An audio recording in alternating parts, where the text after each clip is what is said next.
Hi and welcome to Golfing Partners YouTube channel, where you'll find a series of golf lessons that cover all aspects of your game. And be sure to hit the subscription button to get notification of all new lesson uploads, as well as the swing drills and practice games I'll be uploading. And with each lesson, take out information that you feel is relevant to you and your golf game and take that to your practice session to maximise value. And for further detail of each lesson, take a look at my website www.golfingpartner.com, where you'll also find an array of swing drills and practice games to play, so it will help you to add structure to your practice. Please enjoy. Okay, so now I've completed the first two steps in our address and posture positioning, which is club alignment and our grip routine. We're now going to start the third step, which is positioning the feet into our shot to create a stance position. So I'm going to widen the distance between my feet to a point which is shoulder width. So that distance is measured between the heels. So if we take a line vertically upwards from the left ankle or the left heel, it comes to a point just inside my left shoulder. And if we do the same with the right ankle or heel, it comes to a point just inside the right shoulder. But if we look at other clubs, the stance itself changes, so the width of stance will change. So if we talk about say a driver, which is the longest club in the bag, the stance gets wider. If we look at the shortest club in the bag, so whether it's a sand wedge or a lob wedge, 64-degree wedge, the stance gets narrower. The weight distribution to suit this shot, the club and the lie, the weight is typically positioned so it's 50-50 across both feet. So that's 50% on the left foot, 50% on the right foot. You find that professional golfers, they tend to have weight positioned a little bit more into the left side, only marginally, but up to 60% on the left foot, 40% on the right foot when playing a club such as a 7-iron from a flat lie with a full swing. Now the purpose of that is to encourage the hands to drive through the ball, so it encourages the posture to stay over the ball longer and encourages the hands to swing more to target. If we have the weight evenly balanced, then the hands release just that little bit quicker.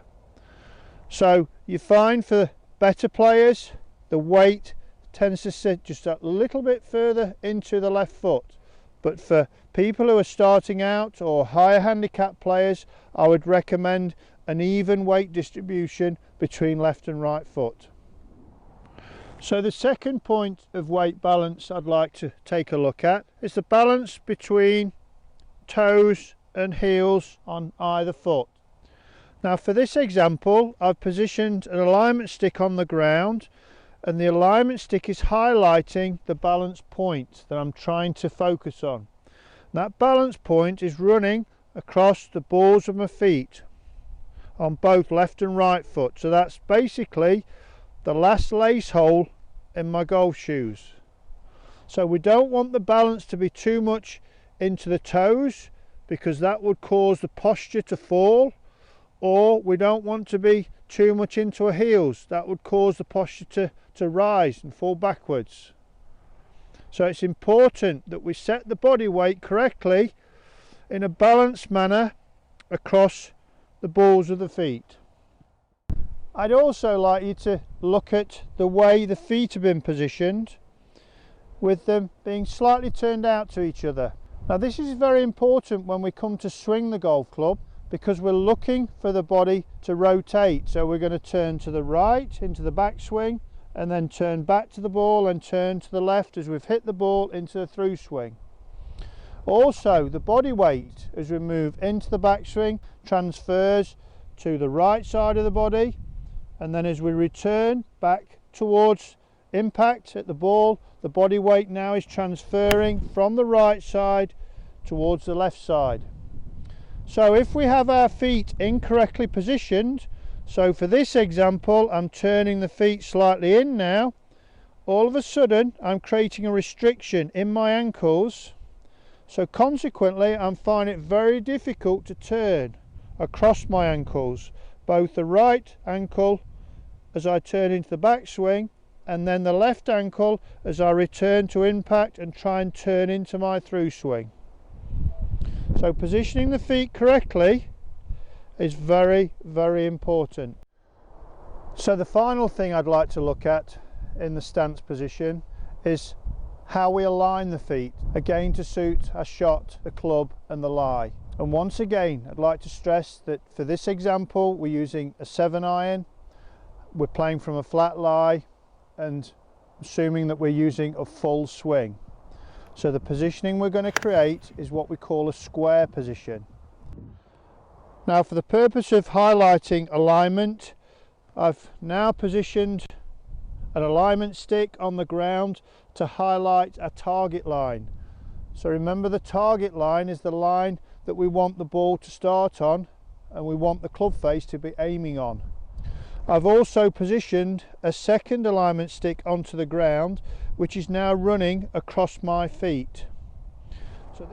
So when looking from this position, it's termed looking down the line, which refers to our target line that has been highlighted with the first stick that we placed on the ground. So the club face in particular, leading edge of the club or the bottom groove of the club face is aiming squarely along the target line that is now aiming at our target in the distance. Now if I just turn your attention to the second stick that's laying across my feet, you can clearly see the second stick is sat in a parallel position to the first stick. So this is now termed a square stance position, and we would use a square stance position with any full swing motion. Now with the stance, if we're using different type of club, a shorter iron, or we're looking at playing a different type of shot, maybe trying to move the ball right to left or move the ball left to right, then we can position the feet in different ways to help us deliver the club. So if we were looking to play a ball left to right, then we could take the left foot back and have what's called an open stance position. So the line across the toes is aiming left of the target line. We could have the reverse where we take the right foot back. So the line across the feet now is aiming right of the target line. This is called a closed stance position. This would help us to hit the ball right to left. This now completes the stance instruction. Please now take a few moments to look at the fourth instruction in this series of 5 concerning ball position. I'd also recommend you take time to look at my website www.golfingpartner.com that gives further detail to this area of your golf game. You'll also find a series of practice drills where I've created practice techniques that cover position and also swing motion that relate to any area of your golf game. There's also a practice games area where I've created a series of games that you can use within practice that will help you to develop your golf skills and also help to measure the practice you are doing. And take time to look at other areas of Golfing Partner that are available to you, such as the online lesson tab, where you'll find an array of video tutorials to view that cover all aspects of the game. So whether you're looking to learn a part of the game or improve part of that game, you'll find something that will benefit you. Take a look at my unique fault finder that's been designed to give qualified explanation to problematical ball flights and ball strikes. And finally, take a look at the V1 lessons I have available, where you're able to upload video of your own golf swing, send it through to me, where I'll critique the clip, give qualified feedback and suggest practice techniques that will help to improve that area of your golf game. And please note, within the 3, 6 and 12 month sign up packages, you will get a number of V1 lessons within each package. Please enjoy.